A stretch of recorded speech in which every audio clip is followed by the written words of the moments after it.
যেখানে একের পর এক বিগ বাজেটের সিনেমা বানিয়ে আমাদের ঢাকায় সিনেমাকে অন্য এক উচ্চতায় নিয়ে যাওয়ার চেষ্টা করতেছে শাকিব খান, ঠিক সেখানে কিনা মানুষ হলো অমানুষ নামের এরকম অখাদ্য সিনেমা বানিয়ে সিনেমা হল বাঁচানোর মিশনে নেমেছেন ডিপজল সাহেব। বিষয়টি কতটা হাস্যকর এবং কতটা বাজে সিদ্ধান্ত তা আমি আপনাদেরকে আজকের এই ভিডিওতে একেবারে পই পই করে বলে বোঝানোর চেষ্টা করব। সুতরাং বিস্তারিত জানতে একটি লাইক দিয়ে সম্পূর্ণ ভিডিওটি দেখতে থাকুন। সম্ভব হলে ভিডিওটি বেশি বেশি করে শেয়ার করে সকলের মাঝে ছড়িয়ে দিন। ভিউয়ার্স, আপনারা কি অতীতে কখনো শুনেছেন দেশের বাইরে থেকে বাংলাদেশি কোনো সিনেমা কোটি কোটি টাকা ব্যবসা করতেছে?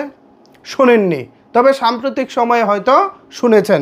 শাকিব খানের প্রিয়তমা, শাকিব খানের রাজকুমার, শাকিব খানের তুফান, এই সিনেমাগুলো যখন একের পর এক বহির্বিশ্বে দাপটের সঙ্গে ব্যবসা করতেছে, বেশ ভালো সুনাম বয়ে নিয়ে আসছে আমাদের বাংলাদেশি চলচ্চিত্রের জন্য, ঠিক সেই সময় আমাদের ডিপজল সাহেব সিনেমা হল বাসানোর মিশনে নেমেছে। মাত্র 25 লাখ, 30 লাখ, 40 লাখ টাকা বাজেটের সিনেমা দিয়ে তিনি সিনেমা হল বাঁচানোর মিশনে নেমেছেন। আমার বুঝে আসে না, তিনি কি আসলেই সিনেমা হল বাঁচানোর মিশনে নেমেছেন নাকি আমাদের সঙ্গে মস্কারা করতেছেন, তামাশা করতেছেন। তুফানের মতো সিনেমা যেখানে প্রায় 6 কোটি প্লাস বা 10 কোটির কাছাকাছি বাজেটে নির্মাণ হচ্ছে, সেখানে কিনা তিনি মাত্র 20 থেকে 40 লাখ টাকার ভিতরে সিনেমা বানিয়ে সিনেমা হল বাঁচিয়ে ফেলবেন। এটাও সম্ভব? সিনেমার মেকিং থেকে শুরু করে গানের কোয়ালিটি, এভরিথিং টোটালি একেবারে সি গ্রেডের, বলতে পারেন জগা খিচুড়ি, অখাদ্য। আমি ডিপজল সাহেবকে পরামর্শ দিব, এই টাইপের সিনেমা করে আমাদের চলচ্চিত্রকে আপনি বাঁচাতে পারবেন না। আমাদের চলচ্চিত্রকে ভালো অবস্থায় নিয়ে যেতে ভালো মানের সিনেমা দরকার। প্রিয়তমা, তুফান কিংবা রাজকুমার অথবা আমাদের অন্যান্য নায়করা যেরকম ভালো সিনেমাগুলো করতেছে শাকিব খানের পাশাপাশি, তাদের দিকে একটু তাকিয়ে দেখুন। যদি তাদের দিকে তাকাতেও আপনার ভালো না লাগে, তাহলে আপনি আপনার নিজের দিকে তাকান। অতীতে আপনি কি কি সিনেমা বানিয়েছেন এবং এখন আপনি কি বানাচ্ছেন।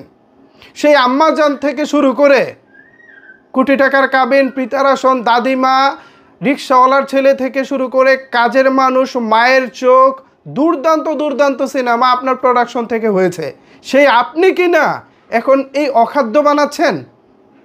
সিনেমা হল যদি আপনি বাঁচাতেই চান, তাহলে শাকিব খানকে নিয়ে কোলাবোরেশন করুন, শাকিব খানকে নিয়ে ভালো ভালো কাজ করুন। যদি শাকিব খানকে রিচ করতে না পারেন, তার সমকক্ষ কিংবা তার আশেপাশে আছে এমন কাউকে নিয়ে কাজ করুন, যাতে করে আমাদের চলচ্চিত্র ভালোভাবে এগিয়ে যেতে পারে। কিন্তু তা না করে যদি আপনি এসব অখাদ্য করেন, অমানুষ হলো মানুষ নামটাই তো বর্তমান যুগের সাথে যায় না। সিনেমার যে স্ক্রিন প্লে আছে, সিনেমার যে গল্প আছে, সিনেমার যে আনুষঙ্গিক বিষয় আছে, কোয়ালিটি আছে, এগুলো একটাও তো এখানে নাই। এখনো পর্যন্ত এই ছবির যতগুলো ভিডিও ক্লিপ আমি দেখেছি, যতগুলো পাবলিশড হয়েছে, এখনো পর্যন্ত একটাও পাতে তোলার মতো না। তো আপনি আমাদেরকে হলে কিভাবে নিয়ে যাবেন? আরেকটা কথা, এই যে আপনি জোর গলায় বলেন যে আপনি চলচ্চিত্র বাঁচাতে চান, এজন্য আপনি একের পর এক ছবি করে যাচ্ছেন, প্লিজ আপনাকে দুটি বিষয় আমি পরামর্শ দিব। প্রথম কথা হচ্ছে, আপনি চলচ্চিত্রকে বাঁচাতে চান, এটা সম্পূর্ণ ডাহা মিথ্যা কথা। কেন মিথ্যা কথা ভিউয়ার্স? ওনার ডিপজল সাহেবের গাবতলীতে একটা সিনেমা হল ছিল, নাম পর্বত। মিরপুরের টেকনিক্যালে ছিল এশিয়া সিনেমা হল। সেই দুটি সিনেমা হল তিনি কিন্তু ভেঙে ফেলেছেন। একটি সিনেমা হলও কিন্তু তিনি রাখেননি।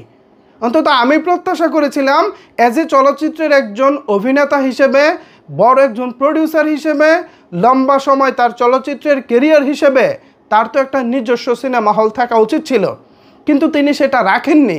তিনি ওই হলগুলোকে ভেঙে ফেলেছেন।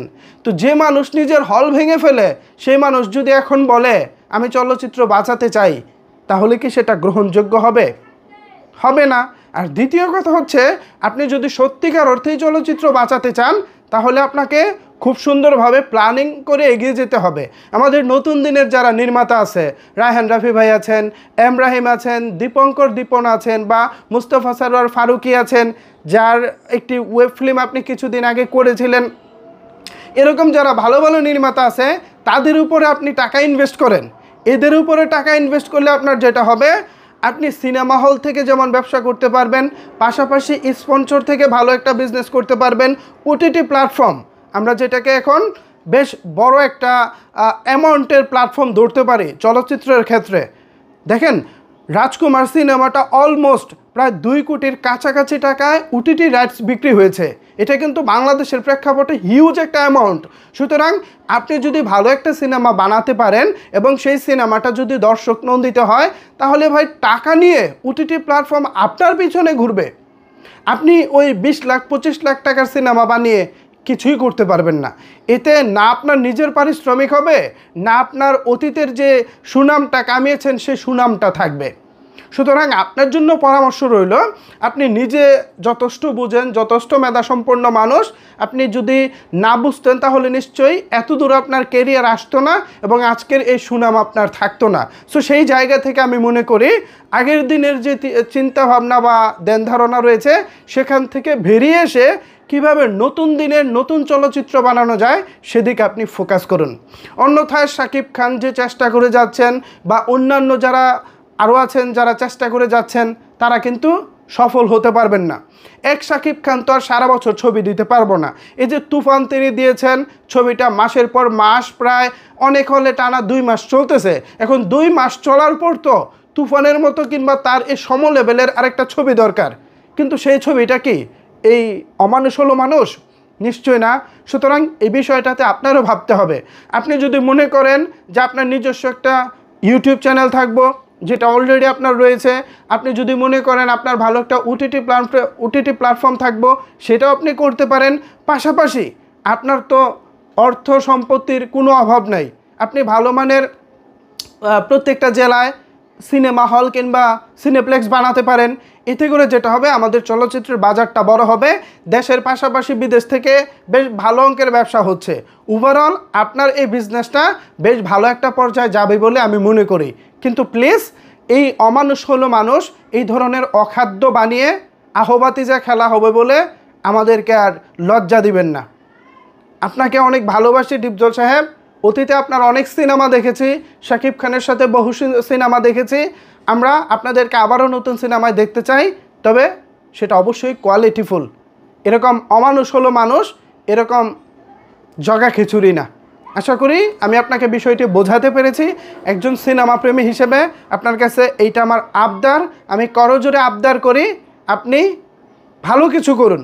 আপনাকে আমরা সম্মান জানাবো, সাধুবাদ জানাবো, কিন্তু এমন কিছু করবেন না যেটা দেখলে আমাদের হাসি পায়, আমরা সামনে এগিয়ে যাওয়ার তো অনুপ্রেরণা পাই না, বরঞ্চ আমরা সামনের দিকে তাকিয়ে দেখি দুরাশা ছাড়া আর কিছুই না।